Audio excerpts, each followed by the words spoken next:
thank you for coming. Those of you did, appreciate you being here. And I want to learn from you today, too. I want this to be a two-way street. So your good thoughts are most welcome. I hope you all got a survey document. I want to get your opinion on that so we know what your thinking is. 4 converging influences and experience brought me here today. First, I have 50 years as an engineer dealing with air quality challenges all over North America. And it includes experience with solar energy systems as early as the 1980s. I also have a belief that solving fossil fuel anthropogenic climate change crisis is urgent, quite urgent. If you look in the data, I think you would agree. I said anthropogenic. Everybody understand that word? That's the scientific word that says man-caused. Okay? So I'll use the term ACC, which is used a lot in the world of science. It's exploding, but it is an economic job-creating opportunity. And that's my message today. And it's actually, I believe, a moral opportunity as well, a moral requirement. But I don't want to just talk about it. We must engage in an action plan-oriented effort that involves you and everybody. How? Well, in a coordinated, measurable program, which a couple of my colleagues are putting together here in West Virginia. First, to press policymakers to embrace the fact that greenhouse gas mitigation will create new jobs, even for displaced miners. In fact, that's already starting to happen. There is an institute in Huntington that is training miners to be solar installers. Secondly, we want to educate and have a dialogue with any and all that are known sources of public opinion, the press, the media, and others, folks like yourself. And third, and to help you, those of you who are the next generation, to understand what we must do and can do to your benefit. I'll do this even as I continue to direct my own firm to actually address climate change in all we do, while also reducing the carbon footprint of our chosen market, the world's airlines. Did I say our corporate goal as a company is to achieve a zero carbon footprint? So let's look at where we are and maybe where we can go together. 2014 was an all-time recorded high mean temperature globally. Well, except for 2015 that broke that record. And then came 2016, which broke that record. And 2017 is on track to break the record of 2016. See a trend? Well, here's an interesting curve you've heard about. It's the famous hockey stick curve that was collected by Professor Mann of Penn State. And Barbara and I are going to hold this up. Look at this later. This is a curve of 20,000 years of temperature measurement on the globe. And if you look at the very end, look at how the curve is suddenly arcing up rapidly. That's in just this last half of this century. It actually started in the 1880s. But this is data, not opinion. Okay?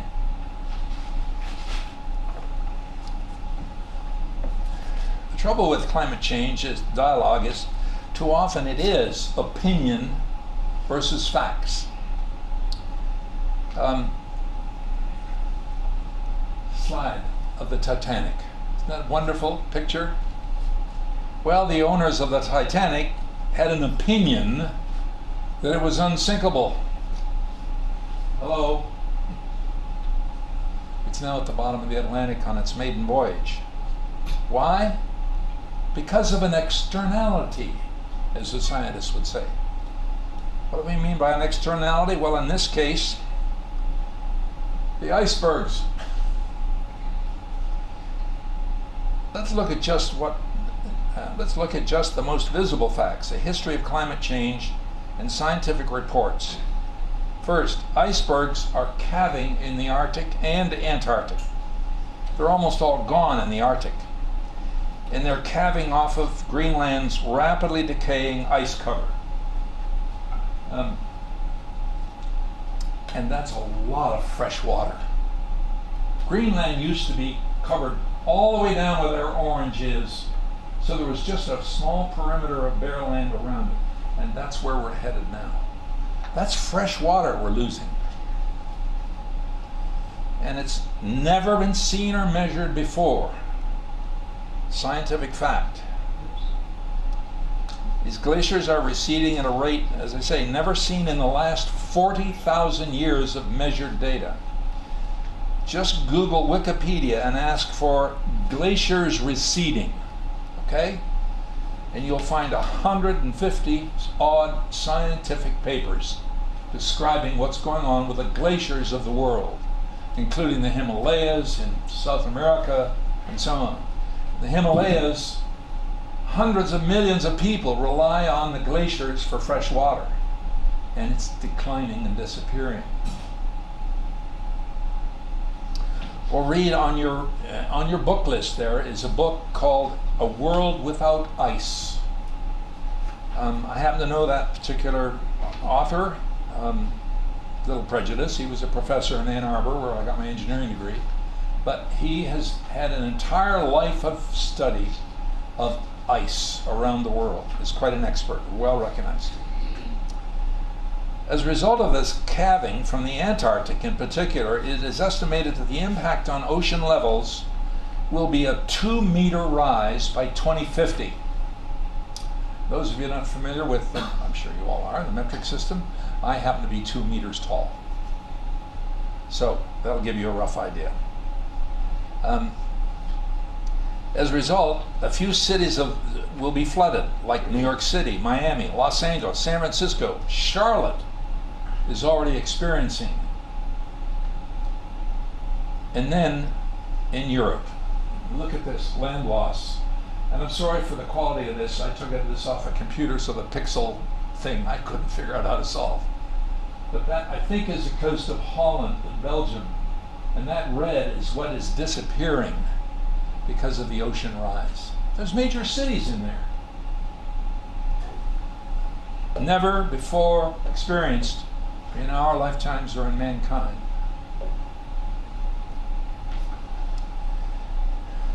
All this is being generated by man's externalities. Third, let's look at Alaska. There are some 300 Inuit villages at risk. These villages have been on the coast of Alaska for over 1,000, some of them 2,000 years before we ever owned Alaska. And these villages are now having to be relocated because of the rising and warmer Bering Sea and Arctic Ocean at an estimate of about $30 million per village to relocate them. And guess who's going to pay for that? We're sitting in this room. It's a taxpayer expense. Then there's these collapsing buildings. This is an example of one of the villages that is totally collapsed because of the ocean's rise. The sea ice is disappearing altogether. The ocean is warming and rising, not only resulting in more frequent and much stronger storms, but it is causing a decline in the seafood that these villages depend upon. Entire villages have been threatened. Here's a village that is considered under threat. And look what's on that. All sorts of industry and process and villages and so on. And the prediction by about 2050 is that will be underwater if we keep going the way we are. Here's a map that shows what is happening to the permafrost in Alaska. Now, this is one of the most serious threats from climate change. The ocean floor has frozen tundra on it. And in the land of Canada, Alaska, and Siberia, and Russia, and so on, also, there's frozen tundra all over. And as long as we've been around, we built buildings on the frozen tundra because it was frozen. Well, it's beginning to melt because of the global warming temperature rises. This is a sinkhole that suddenly appeared. And these are appearing all over Alaska.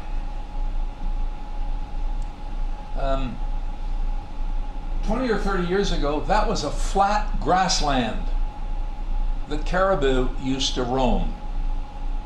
And now look at it. These are lakes of methane where the tundra has melted and methane is escaping. Now, how serious is this? You may say, well, it's up there. What do we care? Well, Dr. James Hansen warned Congress in the 1980s that we must try to not exceed 350 parts per million of greenhouse gases in the upper atmosphere. 350 was his limit. Well, he stated that 97% of the world's scientists agreed, and that reaching 500 would be life-threatening to the human race. Could be. Well, daytime temperatures in equatorial areas of 150 degrees are possible if we get to 500 parts per million, according to science predictions. And we are now approaching a permanent 400. We achieved 400 this last fall. The tundra itself contains over 500 parts per million. So if it completely melts, one might say we're toast. Don't mean to be an alarmist. This is just scientific data that's been measured carefully by these scientists. And methane is far more potent than CO and the other greenhouse gases. These are by externalities, as scientists will say. Man-caused climate change is having a greater impact on the poles, both north and south. Did you all know that it was 36 degrees above normal in the Arctic this past winter? 36 degrees Fahrenheit above normal was achieved on several days. Never, ever seen before in history. Now that's a scientific fact. It's not opinion. It's a measured fact. And these measured facts that we're adding to the upper atmosphere by emitting CO2 and more potent methane and other greenhouse gases is a very, very serious problem. And the man hockey stick graph illustrates this quite well. But this is unbelievable. By the way, interesting little tidbit of climate change. The Inuits do not have a word in their language for robins. And they've had to invent one because now there are robins in the Arctic who have migrated that far north because of the temperature. Okay? So ask yourself, where are we all going to be if we do nothing? If we bow to the, as I call them, and others do, climate deniers. And we have to live with these externalities. Do any of you have any sense of when the first scientist or engineer reported the potential of anthropogenic climate change? Anybody any idea? Well, it was in the 1880s in London when the coal-fired, everybody had coal in every room of their house. Coal was everywhere. It was cheap. Where have we heard that before? And it was used everywhere, and as a result, this is what London looked like on a typical day during that period. And it recurred again in the 60s, and of course they've done a lot now to mitigate it. It caused all sorts of deaths and was debilitating, to say the least. Now, what are the alternatives? Well, living with the current climate conditions for our children and grandchildren, I'm sorry, I don't believe in that. I have grandchildren, and I see in front of me young people who have got a future. What can we do about it? Well, I think we should be embracing the economic growth opportunities while addressing and solving the crisis. Someone once said you can count on change. Someone also says you can't convince a man of a different idea if his wallet depends on him not accepting your new idea. So that's part of the problem we're facing. But let me ask you, some of you, has anybody here still got a manual typewriter? No? Anybody out buying film for their camera? Those are technologies that are gone. How about landlines? Any of you still have landlines? I'm on cell phones now, 100%, running a business that way. The Ford Motor Company headquarters runs on cell phones. Think about that. High-rise office building. Everybody has a cell phone. So, it's change. What about our cars? Anybody still cranking to get your car started? That may be silly, but my point is there's technological advances that will benefit us that we should be embracing and not trying to cling to the past. Well, one segment that I'm very excited about for you and the future is renewable energy, and especially solar technologies, which I've been involved with. The solar energy industry is growing faster than cell phone industry. Think about that. Solar prices have dropped 85% in the last 10 years. Here's a picture of what will be the world's largest solar power plant. Concentrated solar power plant. Anybody any idea where it is?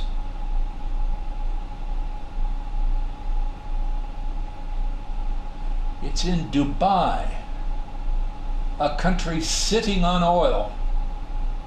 And a second one's being built in the Emirates that is even larger, sitting on oil. Arab countries building concentrated solar power plants. I don't think you could ever accuse those people of being stupid. Well, the irony is they're going to get electric power delivered out of this plant at 2.5 cents a kilowatt hour. John Amos wholesale price is 5.5 cents a kilowatt hour. So solar is now cheaper, a lot cheaper than any fossil fuel fired power. This is the future. And look at these collectors. Doesn't that suggest that this is an opportunity for us all, for our young people, for our industry, to rethink what we're doing and embrace these job-creating economic trends to renewable energy? Now, on the next slide, here's data, hard data, showing how the train has already left. See this curve on the left? Solar energy jobs in the United States.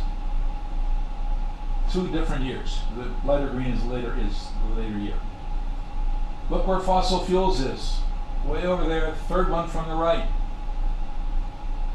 There are now more than double the number of jobs in solar energy than there are in the entire fossil fuel industry.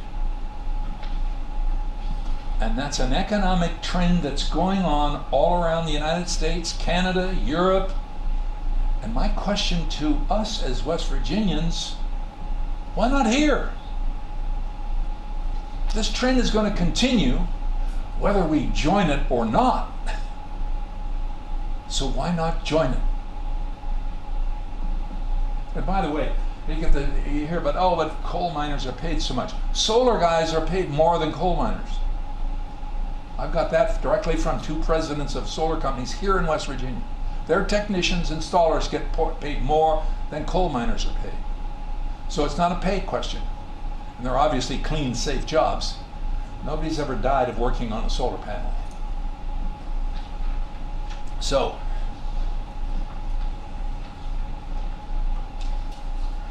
I think this is an irreversible trend, and we need to be looking at these job growth in renewable energy. Now, can that happen in West Virginia? Well, you can make a difference by demanding participation. First, silicon is mined in Alloy, West Virginia. I don't know if any of you knew this. It's mined there to a quality level of 99.9% purity. That isn't good enough for a solar cell. It needs to be 99.59s to be put into a solar cell. Well, several years ago, I was active in the Public Energy Authority. We tried to get the state interested in the fact that Siemens made the decision they wanted to build a plant to do that in 5.9 purification here in the United States for the growing solar industry, and they wouldn't even talk to them. They wouldn't even go to them. They figured that anything to do with solar was anti-coal. Well, that $2.3 billion plant was built in Mississippi. And I want to know why the hell it wasn't built here, frankly. I mean, it could have been, it should have been, right next to the Alloy plant in Alloy, West Virginia, but it wasn't.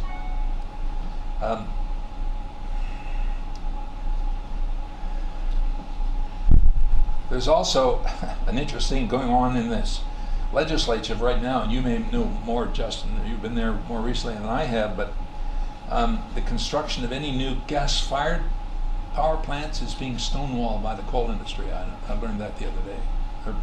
Whereas states all around us are building new gas plants. So we're clinging to the past, and I think that's pretty foolish. Now, I'm originally from Ontario, Canada. The Ontario Power Authority was, according to Arch Coal executives, their biggest customer. The Ontario government owns the means of power generation. It used to be called Ontario Hydro, it's now called Ontario Power Authority. They were the biggest customer of Arch Coal. West Virginia Coal was going to Ontario to fire the coal-fired power plants for the province of Ontario. Well, the province of Ontario also has in its responsibility of the Premier this single idea that everybody deserves health care. So they have a universal single-payer healthcare system in Ontario that frankly costs less than half of what ours does with better results. And the Premier said, wait a minute, why are my healthcare costs, because it's in the provincial budget along with the power, why are my healthcare costs through the roof around the coal-fired power plants? What's going on here?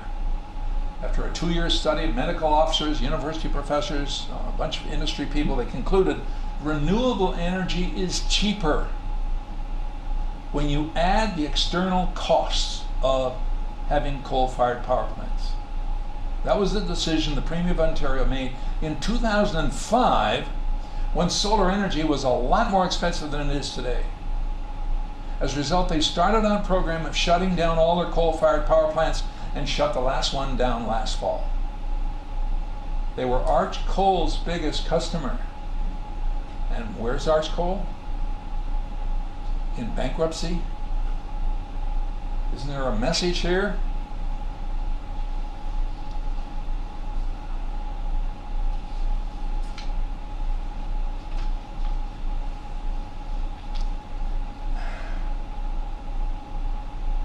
Canada is going to reach coal-free status by 2030.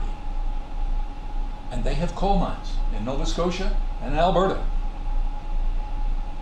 But they are on track under the Trudeau administration now to shut down all coal-fired power plants across Canada. The incentives for solar energy in Alberta are amazing, and that's where the Athabasca tar sands oil is supposed to come from, and the Keystone Pipeline. And they've got incentives for solar there. If the cost of solar has come down 85% and wind is down 50%, why are we not embracing these economic trends? Last year, 71% in the United States, 71% of new power sources in this country were solar energy. There was 0 coal plants brought online or started. What is going to be, who's going to be the world leader in renewable energy? Germany, China, or the USA? Saudi Arabia and China are spending more money on research in solar energy than we are. And yet solar energy originally was developed in this country. as we know it today. Germany, last year, for one day, achieved a 71% power from renewable energy. They used to be 70% coal. Why not here? And my Scottish heritage, I'm kind of proud of these statistics. Look at this. With wind power in Scotland, on those days, they exceeded the entire power demand for the country and exported the excess from their wind power. And that's a growth curve that's been going on in Scotland and is going to continue to get better and better. Why not here? Right now, in the legislature, there is a bill to kill the tax advantage that's given to, there's a whole bunch of companies have a tax advantage called a pollution. If you're mitigating pollution, if you're reducing pollution, you get a special tax deal on your assets. Well, there is a push in legislature right now to take that away from guess what industry? Wind. So there's a bunch of wind projects planned for West Virginia that are now being put on hold. The creation of jobs to build those wind plants are now being put on hold because the entrenched fossil industry is trying to prevent those plants from having the economics they've enjoyed before. Is that in our benefit? Now, let me show you some really exciting stuff that's happening. Anybody guess what that is? Pardon? It's a road. You're right, man. You're right. The technology has been developed. It's still in its infancy. It's probably still too expensive. But if we were to recover our interstate system in the United States with road-worthy solar cells, we would generate 25% more power than the country uses. And here's another version. Look at these hexagon cells. That's a cell about 2 feet across. This has been tested to 200,000-pound vehicles on it. And it generates electricity in the road so that if you have an electric car driving down the road, you get your car charged as you drive. That's already happening in Korea. The buses in Korea have got conductive generators in the pavement, so do they in Israel. And there's now a new project in Utah that's going that way. Solar roads. And you want to check this out, just look up www.solarroadways.com to show you what is happening in that field. We had a glass industry in this state that was pretty vibrant and strong. Why not try and revive it and aggressively seek to manufacture these solar roadway things? Manufacture them here. They're made of recycled glass.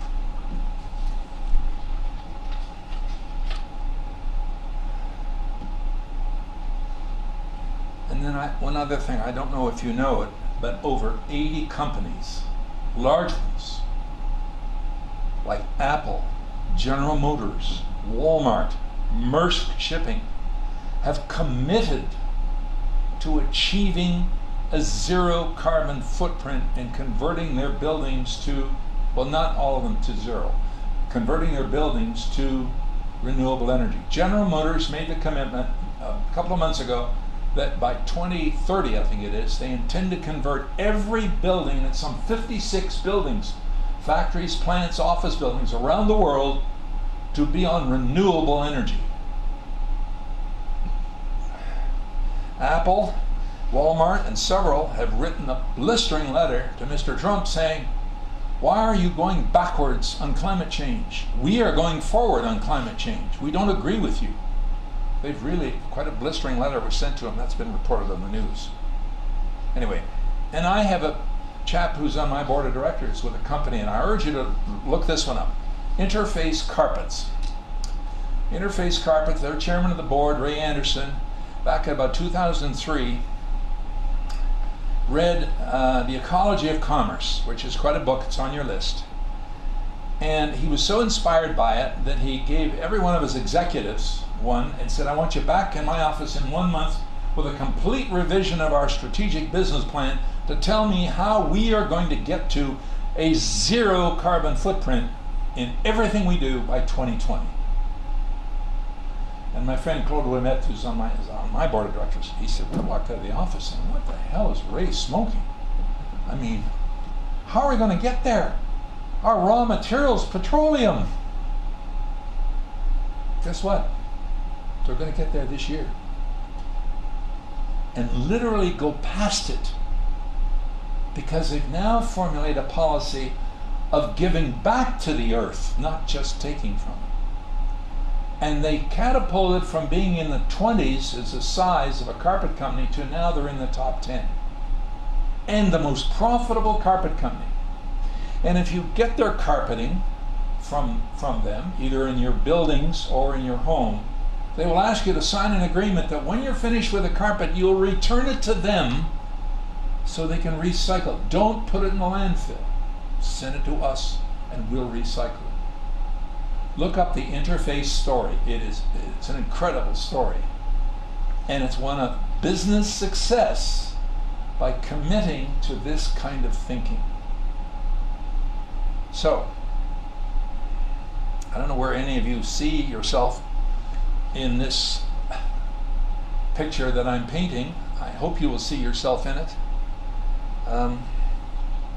I'd like to think some of you would join me or join others in trying to educate West Virginia citizens as to how they can revitalize the economy by looking and investing with a forward-looking vision, not reaching backwards into saving the past. I think the opportunities abound because there is no planet B. Any questions? That's all I have to say.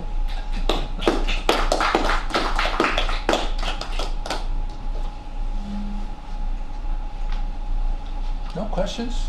Come on. Challenge me. I'm sure some of you have different thoughts.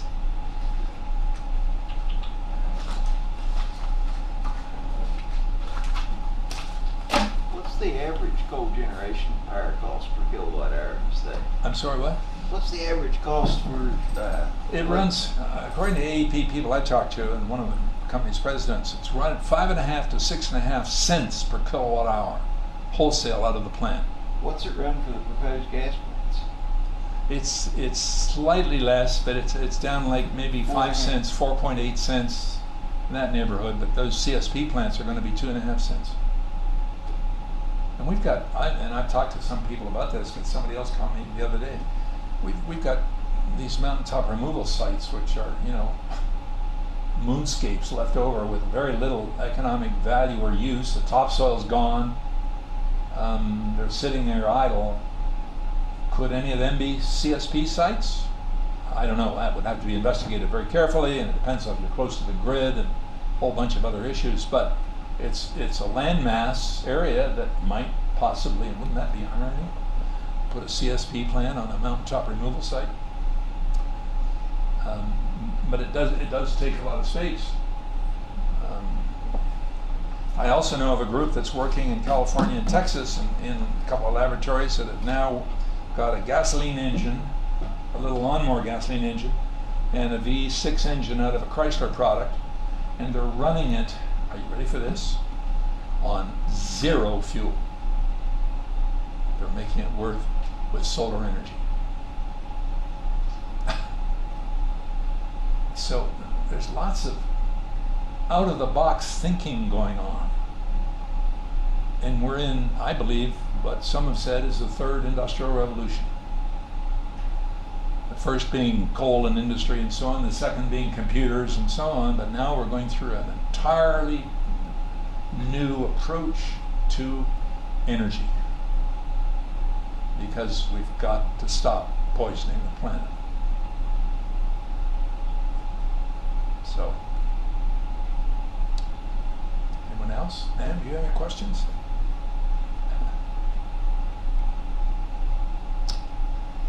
Okay then. Thank you. Come and look at this dirt.